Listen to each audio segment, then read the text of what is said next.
మనం ప్రతిరోజు దేవుని వాక్యాన్ని చదవాలి. వాక్య ప్రకారం జీవించాలి. సాధ్యమైతే వాక్యాన్ని ఇతరులకి తెలియజేయాలి. ఎందుకంటే దేవుని వాక్యం మనుషులను బ్రతికించేది.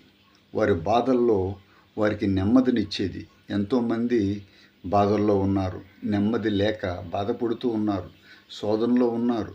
వారికి దేవుని వాక్యాన్ని మనము చదివి వినిపించినట్లయితే, వారికి దేవుని యొక్క మాటలు మనం చెప్పినట్లయితే వారు బలపడతారు.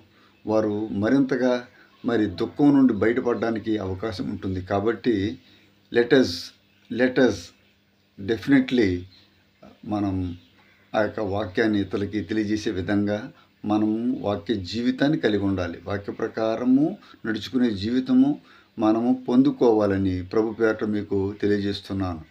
ఈవేళ దేవుని యొక్క సన్నిధికి వెళ్ళబోతున్నారా? ఉపవాసం ఉండి ప్రార్థన చేయాలి కదా. మనమంతా కూడా ప్రభువైన యేసుక్రీస్తు మన కొరకు సిలువలో మరణించినటువంటి రోజుగా శుక్రవారాన్ని మనము ప్రతి వారము మనం పాటిస్తున్నాం కదా. కాబట్టి ఏమాత్రము మందిరానికి వెళ్ళడాన్ని విడిచిపెట్టవద్దు. ప్రార్థన చేయడాన్ని మర్చిపోవద్దు. మీ అందరికీ వందనాలు.